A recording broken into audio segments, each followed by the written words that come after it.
Ini satu kehormatan buat saya dari mewakili musik bagus untuk ngobrol-ngobrol dengan Margie Seegers. Margie, boleh share sedikit tentang perjalanan sambil ngerokok boleh? Seorang Margie Seegers dalam dunia musik di Indonesia. Startnya tuh mulai dari mana sih? Honestly ya, jujur aja sebenarnya kalau dibilang start, saya dibilang lahir Cimahi, hanya lahir doang ya kan. Terus berangkat ke Belanda di tahun 51. 51 berangkat ke Belanda? Ya, itu saya waktu itu masih bayi umur 7 bulan. Karena ayah saya itu seorang Kenil. Di negara Belanda itu walaupun saya besar di sana, cuman memang aneh sekali. Saya memang nggak kenal Indonesia, kan nggak pernah ke Indonesia dari tahun 51 ke 68. Tapi kenapa ya suka di dalam hati saya itu selalu merindukan gitu loh. Aneh gitu ya, apalagi kalau ayah saya di rumah kan suka putar lagu-lagu Indonesia. Saya masih ingat tuh waktu itu ada penyanyi-penyanyi yang zaman dulu kayak Teti Kadi. Itu yang jadi Margie dengerin? Ya, Ana Montufani, ya. Terus Bing Slamet almarhum. My music was on that time, I don't know. Pokoknya aku suka semua musik yang kayak folk songs. Nanti dia ke soul, nanti kadang-kadang. Tapi yang dasar akhirnya saya lihat bahwa saya itu lebih senang sama blues. Senang banget sama blues. Berarti eranya Janis Joplin. Ya, that kind of stuff. Sekarang Margie Seegers dikenal di belantika musik Indonesia sebagai seorang penyanyi jazz. Setuju nggak dengan itu? Ya, aku mau bilang apa ya, kalau masyarakat atau penggemar sudah menyatakan itu, tapi sebenarnya itu menurut kalau saya sendiri pribadi selalu bilang bahwa I'm a blues singer. Blues singer? Ya, penyanyi blues ya? Iya. Memang besar dan jiwa blues itu di situ ya? Ada di situ. Iya. Kemudian bertemu dengan komunitas musisi-musisi jazz, ya sebenarnya jazz dan blues kan nggak memang jazz dari situ, dari untuk blues. Mendapatkan jazz itu harus basicnya tuh mengenali blues, ya kan? Ya. Nah, waktu itu memang saya kan nggak tahu, pokoknya saya senang bluus nggak tahu. Atau pas dibilang kamu tahu nggak kalau jazz itu basicnya adalah blues kata almarhum Jack. Oh gitu ya, iya. Akhirnya Margie Seegers bertemu dengan ayah Jack Lesmana, maksudnya Jack Lesmana gitu ya, bertemu. Panggilannya kan memang ayah ya. Ayah. Saya keluar di TVRI dengan Soul Section waktu itu. Disitulah terjadi Om Jack lagi nonton saya di TV. Oh, Om Jack nonton dari rumah lah ceritanya. Dari rumah. Okay. Karena saya dengar ini dari Tante Nin ya, bahwa Tante Nin Lesmana. Ayah lihat kamu di TV, ini saya mesti cari orang ini. Ini anak apalagi itu tau gak? Dia ini punya, aduh kata gitu loh. Itu tanpa sengaja kira-kira 2 tahun kemudian saya mampir ke rumahnya dia karena mau ke salonnya Tante Nin, kan nggak tahu kalau itu he was a jazz player atau apa gitu. Aku nggak ada punya pikiran mau ke jazz karena terus terang Glenn, saya dari masih anak-anak saya lihat di TVRI TV Belanda. Kalau lihat Rita Reis lagi main sama Pem Jacobs, ini musik apa sih pindah saya ke channel Jerman 1, Jerman 2, Jerman 3, saya enggak deh. Nggak suka itu, tau gak lo? Kayak orang nyanyi, kayak orang ngobrol gitu kan. Dari mulai dari main sampai akhirnya saya udah dijajalin ya, ini namanya piringan hitam. Saya masih ingat tuh waktu itu ada Dinah Washington, ada Ella. Billie Holiday, Billie Holiday. Ella Fitzgerald. Aku langsung bilang, waduh itu saya punya ini langsung muter kembali yang waktu I hate this kind of stuff ya kan. Terus tiba-tiba saya dijajal kayak begini, oh my god. Gitu. Pada saat proses itu, apa sudah mulai memikirkan untuk masuk studio rekaman atau masih main dulu bersama? Dia sudah bikin planning, Yeah. dia sudah ngomong, nanti akan kita bikin ini rekaman. Saya udah mikir mati udah. Nah di sini kalau mamanya kita mau rekaman itu kan ada Benny, Yeah. Benny Liku, almarhum Trisno. Yeah. Mereka berdua ini orang yang paling sabar, yang paling bisa meredapkan saya. Saya tuh kadang-kadang nangis sampai udah nggak bisa sampai ngehek karena dibentak-bentak. Nangis saya kan air mata saya keluar. Saya nggak mau, saya udah nggak mau, saya mau pulang. Bilang gitu kan, nggak mau saya, ngapain rekaman begitu. Tapi terus Om Jack sih di belakang. Itu pertama kali itu rekaman? Iya, Om Jack bilang, dasar emang anak kopoh nggak mau denger, gitu biasa ngomel. Terus dia pergi tinggalin saya gitu.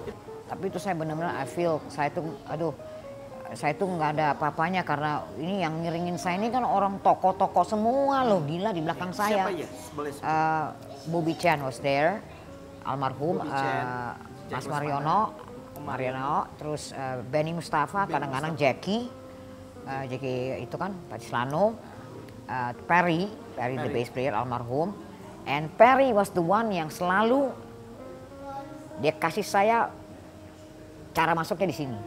Kalau yang lain-lain ini dia orang main aja tau nggak?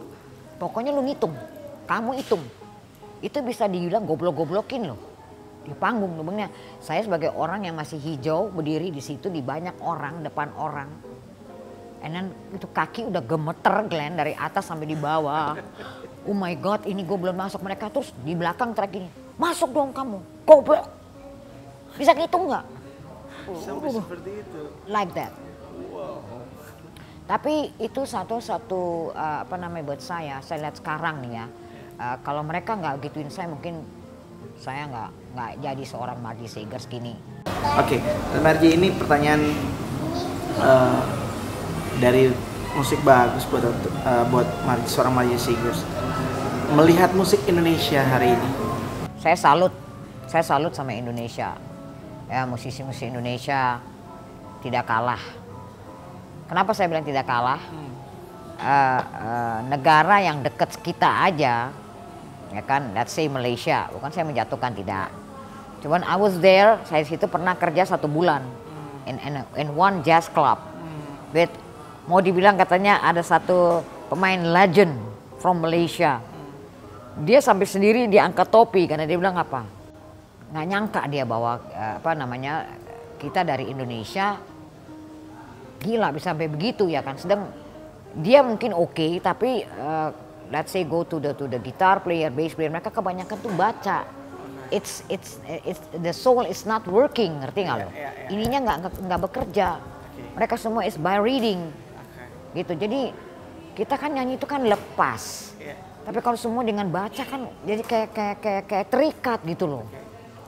Sebelum ini kita selesai, kenapa sih seorang Margie Seegers yakin bahwa musik ini jadi jalan hidup dan bisa bisa menjadi pilihan utama untuk saya hidup lewat musik?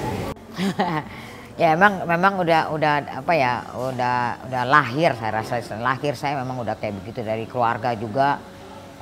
Mereka di saat itu mau dibilang di negara orang ya kan, mereka they all live with music. Itu nggak ada dalam rumah tuh ya, nggak ada klik musik, nggak ada. Itu musik dari begitu buka mata udah nyala. Jadi saya sudah dalam hidup saya tuh dengan music udah kayak begitu ya.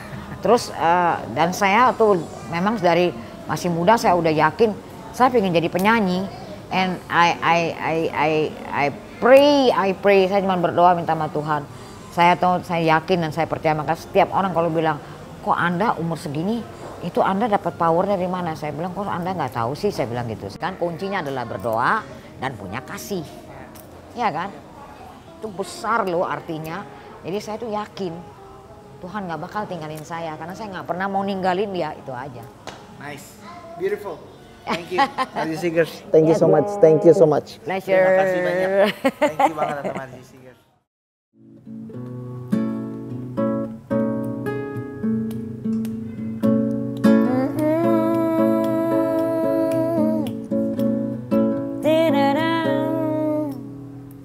Kalau kau benar-benar sayang padaku, kau benar-benar cinta,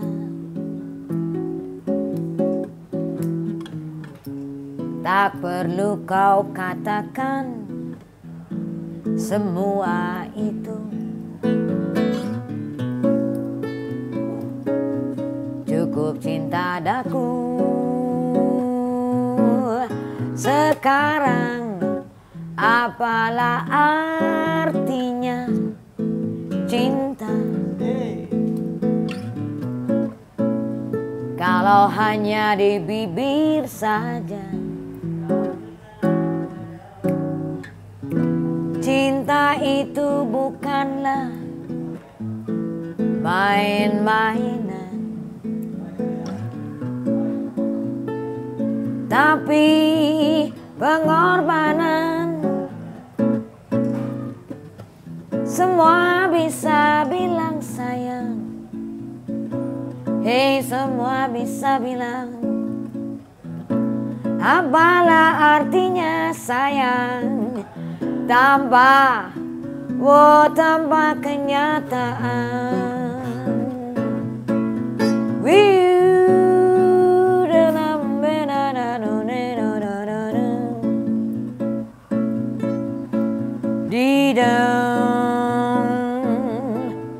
Kalau kau benar-benar sayang padaku,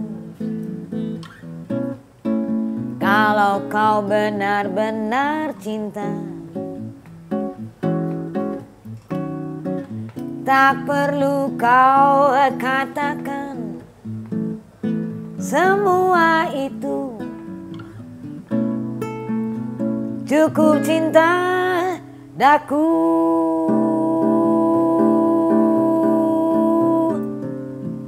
Terimalah aku apa adanya.